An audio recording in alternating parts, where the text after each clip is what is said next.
जय हिंद। मैं हूं प्रीति और आप जुड़ चुके हैं लाइव टाइम के ग्लोबल नेटवर्क के साथ। हम सभी जानते हैं कि इस वक्त लोकसभा चुनाव 2024 अपने अंतिम पड़ाव पर आ चुका है। इस बीच बहुत सारी बातें हुई, कुछ विपक्ष ने कही, कुछ सत्ताधारी पक्ष ने कही, लेकिन सबसे ज़्यादा जो इस वक्त ट्रेंड कर रहा है वो है एम फैक्टर। एम फैक्टर चाहे महंगाई से जुड़ा हो, महिलाओं से जुड़ा हो, मंगलसूत्र से या फिर मुस्लिम से, ये सभी एम फैक्टर से जुड़े हैं। तो ये क्या है एम फैक्टर? इंडिया अलायंस को अपने वोट बैंक की गुलामी करनी है तो करें, उनको वहां जाके मुजरा करना है तो भी करें। ये मुजरा, मटन, मछली और क्या क्या, मंगलसूत्र, मुसलमान मंदिर, मामा मामा मामा। आज इसी मुद्दे पर बात करेंगे, जिसके लिए हमारे साथ जुड़ चुके हैं धर्मेंद्र सिंह, जो हमारे लाइव टाइम के इनपुट हेड भी हैं। Welcome Dharmendra sir. Dharmendra sir, मुझे बताइए कि जो 10 एम फैक्टर हैं वो क्या है, उन एम फैक्टर के बारे में बताइए। ये मैं बताना चाहता हूँ कि जब से चुनाव शुरू हुए हैं तो एम फैक्टर को जोड़ दिया। तो आप देखेंगे कि क्या क्या एम फैक्टर है, जो मैं ग्राफिक्स के माध्यम से दिखाता हूँ। मोदी है, मंदिर है, महंगाई है, मनी है, मुस्लिम है, महिला है, मंगलसूत्र है, मछली है, मटन है। अब बात जो है मुजरा तक आ गई है जी। तो ये 10 मुद्दे हैं इसमें, लेकिन कहीं कहीं सब कुछ छुपा हुआ है, राजनीति छुपी हुई है। इसका क्या आगे जो है वोटरों को कैसे लुभाना है ये भी छुपा हुआ है, मुद्दे भी छुपे हुए हैं, लड़ाई भी छुपी हुई है। सारे चीज़ जो है इस 10 एम में कमोबेश छिपा हुआ है। ओके, तो मुझे ये बताइए, इस चुनाव में जो मोदी फैक्टर क्या है? ये पूरा चुनाव ही मोदी पे हो रहा है, मोदी बना मोदी। तो ये चुनाव ही मोदी पे हो रहा है। देखिए कि मोदी बोल रहे हैं 400 सीट की बात, लेकिन विपक्ष ये नहीं बता पा रहा है कि हमको कितने पे जीतना है। एक तरफ भी मोदी, मोदी की तरफ भी मोदी, और विपक्ष की तरफ भी मोदी, कांग्रेस की तरफ भी मोदी, बीजेपी की तरफ भी मोदी। तो मतलब हर जगह मोदी छाया हुआ है। चाहे अखिलेश जो हो या तेजस्वी हो, सब मोदी की बात कर रहा है। कोई जो है अपनी बात नहीं कर रहा है। मोदी अपना कुछ एजेंडा उस हिसाब से नहीं दिख रहा है। उनको लगता है कि एक जो है पोलराइजेशन टाइप की राजनीति हो गई है, जिसमें मोदी बना मोदी। तो ये कंप्लीट चुनाव जो है पहली बार एक पर्सन पे हो रहा है, वो मोदी है।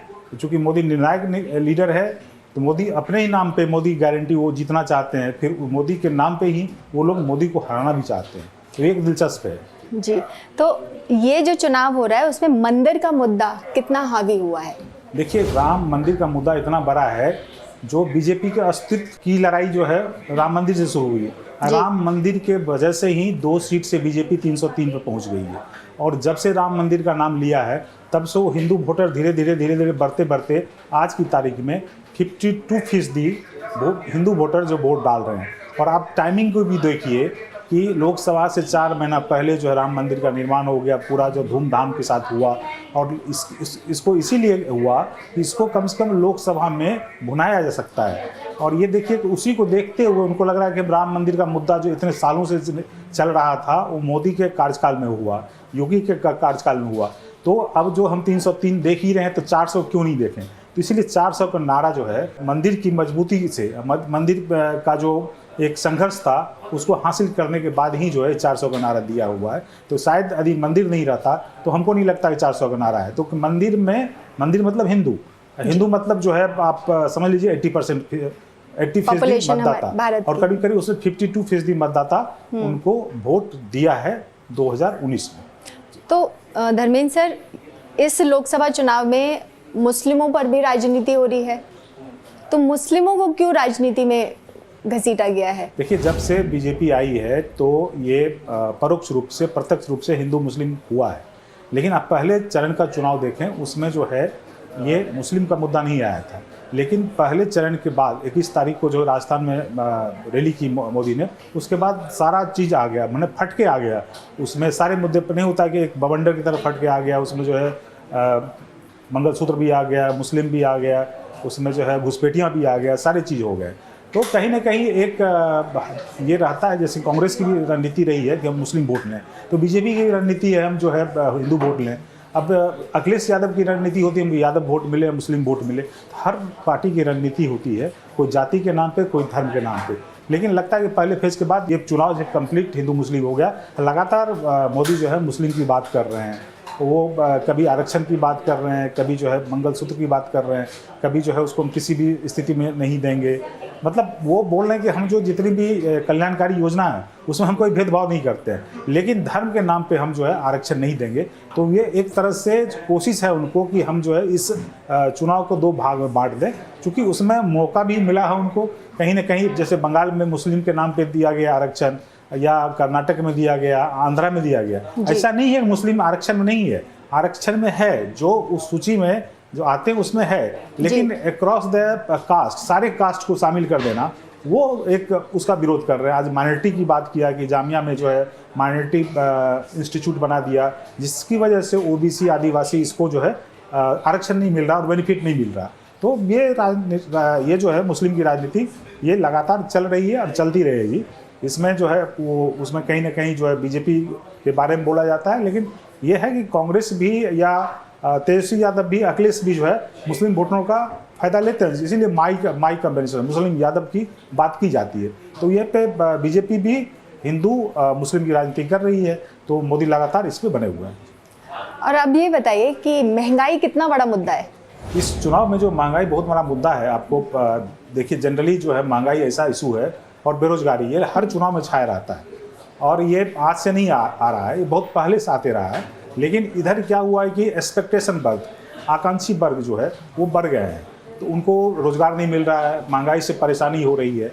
तो ये लोग जो है पॉलिटिकल पार्टी खास करके विपक्ष लगातार इसको मोदी सरकार को घेर रहा है कि भाई इतनी महंगाई क्यों है, बेरोजगारी क्यों है, क्योंकि युवा बेरोजगार बहुत है। तो महंगाई एक बड़ा मुद्दा है, साथ साथ इसके साथ बेरोजगारी भी मुद्दा है। और कहीं ना कहीं जो है यदि कुछ वोटर वोट डालने के लिए नहीं आते या कम वोट मिलता है मोदी सरकार को, तो एक बड़ा मुद्दा माना जाएगा कि महंगाई और बेरोजगारी जो एक बड़ी वजह रही। तो इस बार लोकसभा चुनाव में महिलाओं की क्या भूमिका है? महिलाओं की अहम भूमिका है, और धीरे धीरे महिलाएं जागरूक हो रही है। आपको बता दें कि 1952 में जब चुनाव हुए थे तो करीब चुनाव आयोग ने 4 लाख महिलाओं का नाम काट दिया था, चूँकि उसमें लिखा था फलना की बीवी, फलना की बेटी, इस टाइप का था। उस समय बोल नहीं पाती थी, या अपनी वो पहचान होता था घर का, पति का नाम नहीं बोलना है। तो अब जो धीरे धीरे जागरूकता फैलती जा रही है और एजुकेशन बढ़ता जा रहा है, महिलाएं बहुत जगह बेहतर कर रही हैं। आप देख लीजिए यूपीएससी का एग्जाम हो या सीबीएसई का एग्जाम हो, या अब जो है हर क्षेत्र में आईटी का क्षेत्र हो, वहाँ पर महिलाएं जो है बढ़ चढ़ के भाग ले रही है। तो महिलाओं पर बड़ा फोकस है हर पॉलिटिकल पार्टी को। 50% करीब महिलाएं हैं इसमें। जो है महिलाओं के लिए जो है ये कांग्रेस की तरफ से 1 लाख रुपया देने की बात आ रही है कि बीपीएल फैमिली वाले को दिया जाएगा। साथ साथ मोदी का भी फोकस है कि हम जो है उसको ये सिलेंडर दें, उसके बाद जो शौचालय है, घर है, बहुत सारी योजनाएं हैं। आप जैसे मैटरनिटी लीव भी 6 महीना कर दिया गया। बहुत सारे चीज़ आप देखेंगे मोदी सरकार ने भी किया। पहले बच्चे का नाम जो है मदर का नाम नहीं होता, मदर का नाम जोड़ा गया। छोटी छोटी चीज़ें हैं, लेकिन उसका बहुत बड़ा इम्पैक्ट होता है। आप 5वें फेज में सुनी होंगी कि महिलाएं जो है ज़्यादा मतदान किया। तो इस बार जो है मोदी की भी नज़र है महिलाओं पे, और जो है कांग्रेस पार्टी की भी नज़र है, चूँकि एक बहुत बड़ा वर्ग, मतलब आधा वर्ग जो है वो महिलाएं हैं। महिलाएं जीत सकती, हरा सकती है। आप ले लीजिए बिहार, यूपी, पुरुष है नौकरी करने के लिए बाहर चले जाते हैं, वो मतदान नहीं करते हैं, लेकिन महिलाएं जो मतदान कर रही है, तो आप उसमें देखेंगे तो महिलाएं ज़्यादा बढ़ चढ़ के भाग ले रही है। क्योंकि पुरुष जो है जनरली आजकल जो माइग्रेट कर रहे हैं, कोई नौकरी के लिए जा रहे हैं, कोई पंजाब चला गया, गुजरात चला गया, तो वो महिलाएं का जो है भागीदारी है। और पॉलिटिकल पार्टी की नज़र होती है कि उसको जो है हम कैसे करें। आप देखिए महिला आरक्षण भी दिया गया, महिला बहुत जगह जो है पंचायत चुनाव में बहुत जगह जो है उसका आरक्षण भी है उसकी वजह से। तो एक बहुत बड़ा वर्ग है, और उस पर जो है हर पॉलिटिकल पार्टी की नज़र रहती है। इसको किसी भी स्थिति में नज़रअंदाज नहीं किया जा सकता है। अच्छा धर्मेंद्र सर, ये लोकसभा चुनाव में ना एक शब्द बहुत ज़्यादा ट्रेंड कर रहा था, वो है मंगलसूत्र। अब ये मंगलसूत्र कहाँ से आया बीच में? मंगलसूत्र तब से आया जब विरासत टैक्स की बात हुई थी। खास करके राहुल गांधी ने बोला था कि हम स्कैन करेंगे, तो स्कैन करेंगे सारी संपत्ति का जो हम स्कैन करेंगे। उसके बाद हम उसका ये बात तो नहीं बोला था कि हम जब्त कर लेंगे, लेकिन कहीं ना कहीं पित्रोदा जो है वो जब्त करने की बात तो नहीं किया, लेकिन वो विरासत टैक्स की बात किया। तो कहीं ना कहीं उनको कनेक्ट कर दिया, और एक सिंबॉलिक रूप से मंगलसूत्र, माने आपका सर्वे होगा तो आपके मंगलसूत्र पे भी नज़र हो सकती है, आपके भैंस पे भी नज़र हो सकती है। तो वो एक जो है एक स्लोगन टाइप से, एक जस्ट लाइक जुमला का बोल सकती है कि लोगों को ऐसे कन्विंस करे कम शब्दों में। तो इसलिए हमको लगता है कि मंगलसूत्र किया वो उनको पता था मंगलसूत्र करेंगे तो कहीं ना कहीं ये बात जो है पेनिट्रेट करेगा, महिलाओं तक पहुंचेगी, पूरे देश में चर्चा का विषय बन जाएगा। तो अपनी बात जो पहुंचाना चाहते हैं तो पहुंचा दिया उन्होंने। मंगलसूत्र का वो बात किया, वो गलत है सही है वो अलग बात है, लेकिन उनका जो मकसद था वो मार्केटिंग जानते हैं, तो उनको वो जो मार्केटिंग करना था वो उन्होंने मार्केटिंग कर दी। वो जन जन तक हर जगह ये चर्चा में आ गया, हर गांव में चर्चा में आ गई, राजनीतिक पार्टी के नज़र में चर्चा में बात आ गई, तो मैसेज था वो पहुंचा दिया मंगलसूत्र को। अच्छा, एक और सवाल है कि ये मछली और मटन का चुनाव में क्या काम है? मछली और मटन का जो काम है, देखिए बीजेपी का राजनीति जो करती आ रही है हिंदू पार्टी जी, सनातन धर्म की बात करेगा, हिंदू धर्म की बात करेगा, तो इसमें जो है उस समय जो तेजस्वी यादव हेलीकॉप्टर में मछली दिखा रहे थे, खा रहे थे, तो उस समय कोई फेस्टिवल था, तो उसको ये दिखाने के लिए कि हिंदू का ये जो है अपमान कर रहा है, जो हिंदू का फेस्टिवल चल रहा है, इस समय मछली दिखा रहे हैं, जबकि मछली बहुत लोग खाते हैं, जरूरी नहीं है कि वो एक वर्ग नहीं खाता दूसरा वर्ग खाता है। हाँ। लेकिन जो बीजेपी की रणनीति है, राजनीति है, उसमें ये साबित करना कि मैं हिंदू हूँ, हिंदू का रखवाला हूँ, हिंदू देवी देवताओं का मैं रखवाला हूँ, दूसरा जो है इसका रखवाला नहीं है, ये जो है हिंदू का अपमान करते हैं, हिंदू के बारे में जो है अलग धारणा है, तो उस मैसेज को देने की कोशिश किया। मटन की बात है, जो राहुल गांधी लालू यादव के घर पे गए थे, यानी निशा के यहाँ, एग्जैक्टली वहाँ पे राहुल मटन बना रहे थे, राहुल गांधी थे, उसके बाद तेजस्वी यादव, लालू यादव भी थे, उस समय भी फेस्टिवल था। ये वीडियो भी काफी वायरल हुआ। तो इसको कहीं ना कहीं इलेक्शन में क्या होता है कि ऐसे मुद्दे को ढूंढा जाता है जिससे ये कोशिश की जाती है जो विपक्षी है उसको कैसे पटकनी दे, कैसे पब्लिक के नज़र में हमको दिखा दें कि आप जो है ये हिंदू विरोधी हैं या गरीब विरोधी हैं या मुस्लिम विरोधी हैं या हिंदू विरोधी है। हर पॉलिटिकल पार्टी का एक एजेंडा होता है, एक संविधान विरोधी हैं, इस तरह की बातें होती है। बेसिकली एक तरह से गेम है, इस गेम में जो है जो तरीका अपना सकता है हर पॉलिटिकल पार्टी अपना रही है। प्रधानमंत्री मोदी ने अपने एक भाषण में मुजरा शब्द का भी इस्तेमाल किया था, तो ये कहाँ से आया, ये क्यों है? मुजरा शब्द का जो इस्तेमाल है, कम से कम लालू यादव ने बोला था मुस्लिम आरक्षण देने की बात की थी उसमें, और कहीं पे हिंदू मुस्लिम की राजनीति चल रही है, तो उसमें जो है इनको बोला जा रहा है कि संविधान विरोधी हैं, तो एक तरह से मुजरे की जमात, तो मुजरे की जमात में भी इसमें कहीं ना कहीं जो है मुजरा शब्द को किसी वर्ग से जोड़ा गया है, तो उनकी कोशिश ये रहती है कि इनको साबित कर दो, क्योंकि ऐसे भी साबित है कि अभी तेजस्वी यादव ने एक जगह बोला मेरे साथ तो माई है ही, मतलब मुस्लिम यादव तो है ही, अब बाप भी है, तो मतलब दूसरे जाति भी है, तो एक तरह से एक जो राजनीति होती है उसी में कनेक्ट, मतलब उसको ये दिखाने की कोशिश करते हैं ये तो मुस्लिम समर्थित पार्टी है, तो मुस्लिम समर्थित पार्टी कहने की वजह से क्या होता है कि हिंदू में एक संदेश देने की कोशिश करते हैं जी, तो उसी के तहत जो है मुजरा शब्द का इस्तेमाल किया गया। मुस्लिम से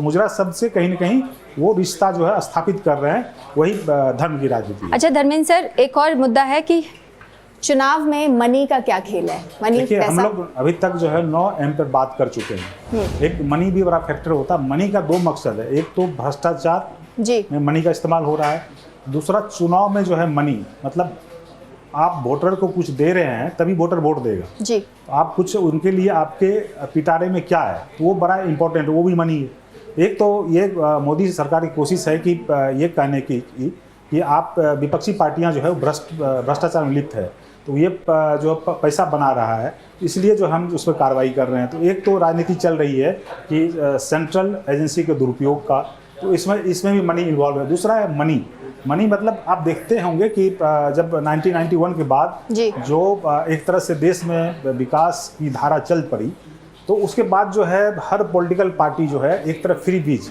की पॉलिटिक्स कर रही है, मतलब कुछ ना कुछ हम दें। हाँ। कोई फ्री बिजली, कोई फ्री पानी, कोई सिलेंडर, कोई मैंने हर पॉलिटिकल पार्टी आप देखिएगा, तमिलनाडु में तो खास करके बहुत जो है इसका बहुत बड़ा गेम होता है, जिसमें ये भी जेवरात भी दिए जाते हैं, बहुत सारे चीज़ दिए जाते हैं। तो मनी मतलब आपके पिटारे में क्या है, घोषणा पत्र में क्या है, तो मोदी का कहना है कि भाई मोदी की गारंटी, और उसके बाद वो भी 70 साल के बाद जो है वो इलाज वाला आयुष्मान भारत वाला जो है इलाज का, उसमें देने की बात किया है। अब जो है कांग्रेस में भी मनी का है, 5-5 गारंटी है, महिलाओं को 1 लाख रुपया देने की बात है सालाना। उसके बाद भी और भी ट्रेनिंग की बात है। उसके बाद जो आपको कहीं ना कहीं जो है किसानों का MSP देने की बात है, कहीं ना कहीं जो है आप 30 लाख नौकरी देने की बात है। जी। तो बेसिकली ये गिव एंड टेक है, आप कितना दे रहे हैं वो वोटर जो है उस पर तय करता है कि हम जो जितना देगा उसमें जाएंगे। लेकिन उसमें वो होता है कि यदि पॉलिटिकल लीडर जो स्ट्रांग होता है, निर्णायक लीडर होता है,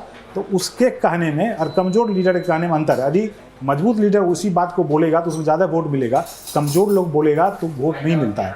खास करके आप देख लीजिए कि वो 2019 का न्याय योजना, उसमें एक घोषणा की गई थी, वो ऐसा घोषणा था कि जिसपे जो वोटर दीवाना हो जाता है या वो मुड़ जाता है, लेकिन मुड़ा नहीं। इस बार जो है, इस बार भी अच्छा है और हमको लगता है कहीं ना कहीं इसका असर होगा। यदि सीटें बीजेपी की कम आती है तो ये माना जाएगा कि कांग्रेस की घोषणा पत्र भी एक वजह थी जिससे बीजेपी की इतनी वोट आई। यदि बीजेपी को ज़्यादा सीटें आती है तब तो कोई माने नहीं रखता है। यदि मोदी को या बीजेपी को कम सीटें आती है 2019 से, बहुत सारे फैक्टरों पे जो है एनालिसिस होगा। ये फैक्टर चूँकि कांग्रेस घोषणा पत्र, संविधान की बात आ सकती है, महंगाई, बेरोजगारी की बात आ सकती है। लेकिन यदि मोदी को ज़्यादा सीटें मिल गई या उतनी ही सीट पे वो कायम रहते हैं तो इस फैक्टर का कोई महत्व नहीं होता है। तो पोस्ट एनालिसिस करना आसान होता है, वो उस पर निर्भर करता है आपको, आप जीते हारे, कितने सीटें मिली या कितनी नहीं मिली, उस पर निर्भर करता है। हमारे साथ जुड़ने के लिए बहुत बहुत धन्यवाद धर्मेंद्र सर। तो अभी हमने यहाँ पर चुनाव से लेकर जितने भी एम फैक्टर थे, यानी कि 10 के 10 पूरे एम फैक्टर के बारे में चर्चा की। अब 7वें चरण का चुनाव 1 जून को होने वाला है। 4 जून को किसकी सरकार बनेगी, किसकी नहीं, ये पता ही लग जाएगा। लेकिन आप खबरों से, सभी खबरों से रूबरू बने रहने के लिए जरूर जुड़े रहिए लाइव टाइम के साथ। जय हिंद।